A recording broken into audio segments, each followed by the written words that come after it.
or a part of the audience with a nativity. So I can see someone in this audience that would be my giggle partner for this particular nativity. And she knows who she is. However, it's called the extraterrestrial nativity. No one knew when it had started or why, but everyone suspected who, and that's why no one attempted to change it. We called it the extraterrestrial nativity. Behind the stage in my dearly loved church, we kept a closet of Christmas decorations. Only the Lord, and possibly a retired custodian, knew how long some of those items had been there, or from whence they had come. So they weren't very new. Deep in the recesses of this closet resided Mary and Joseph and baby Jesus. They seemed like perfectly normal lawn ornaments, pale, plastic, hollow for illumination, and heralding from a decade the 27-year-old me had never witnessed. Every Christmas, they were posed front and center on the elevated stage from the week after Thanksgiving until sometime after the New Year. Their shining moment was the Christmas Eve candlelight service. You could always count on 3 things for the service: 5 candles, wax drippings on the orange pews, and Mary, Joseph, and Jesus shining above all in a lovely green hue. Yes, green. And not a pretty one either. A Kermit the Frog green, radiated through each inch of them. They had no facial features painted on their forms, rendering their blank, verdant eyes the creepiest on the planet.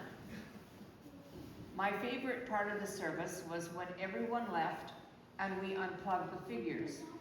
Suddenly, Mary went from Martian to maternal. Joseph went from mutant to a muted cream, and the figure of Jesus in the manger went from key lime to more like the divine. Why do we have to light them up every service? I often wondered. When the figures were unlit, they almost looked normal. What did new visitors think of our crowning holiday centerpiece? Did they wonder if we were some type of alien worshipers? That our church had roots in Roswell? Did everyone in town know us as the Church of the Green Nativity? And then there was Joseph. He was a little extra special. Well, he had a weird eye. Something was wrong with either the wiring or the bulb that was inside of his head. And his eye winked and blinked, and it went on and off, and it was hard to focus on anything but Joseph. And it was very hard not to snicker. None of us church members ever said a thing about the verdant family from Venus. It was just expected that whoever put out the decorations each year would place these almost life-size figures front and center. Every year I've noticed some extra garland and props around the figures, sometimes even costumes. But there was no distracting from that green. Then one year I had an idea. My new position in the church office gave me the nerve I hadn't had in prior years, and the fact that I was a handyman's daughter also helped. One day, when I was working in the church office, Naomi, the beloved pastor's wife, chose to decorate the sanctuary for Christmas. She was well respected, but the one most suspected of implementing the green. Christmas music began to radiate from the sanctuary, and I hurried my work so I could help. Finally, I yanked open the sanctuary's double doors. The Burden family was scattered across the stage, fresh from their boxes, unposed, and best of all, unplugged. My chance had come. Decades of church history had bottlenecked to this moment. "I'll do the nativity scene, Naomi," I called, double-stepping to the stage from somewhere under a moving tangle of garland. I heard, "Thank you, dear." Immediately, I grabbed Joseph and turned him on his head.